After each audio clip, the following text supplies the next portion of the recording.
Bentrovati al meteo. Alta pressione africana, nei prossimi giorni condizioni tipicamente estive con una nuova breve fiammata calda che farà salire le temperature oltre la media stagionale. Vediamo insieme il dettaglio. Sul Veneto la grafica di martedì 14 settembre evidenzia una situazione di bel tempo, sarà infatti ampiamente soleggiato. Non sono attese precipitazioni degne di nota e il cielo sarà sereno e sgombro da nubi. Temperature come detto in lieve aumento, minime tra 13 e 20 gradi, valori massimi compresi invece tra i 26 e i 32 gradi all'incirca. Ci spostiamo ora sul Friuli Venezia Giulia, anche qui stessa situazione con tanto sole, cielo limpido o al massimo con poche nubi a carattere sparso.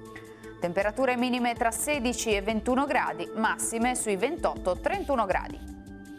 Infine ci spostiamo sul Trentino Alto Adige dove non cambia lo scenario, anche qui sarà soleggiato e senza piogge. Il cielo si presenterà sereno o velato. Temperature minime intorno ai 16 gradi, massime infine sui 30-31 all'incirca. Dal meteo di Antenna 3 per ora è tutto, grazie per l'attenzione, arrivederci.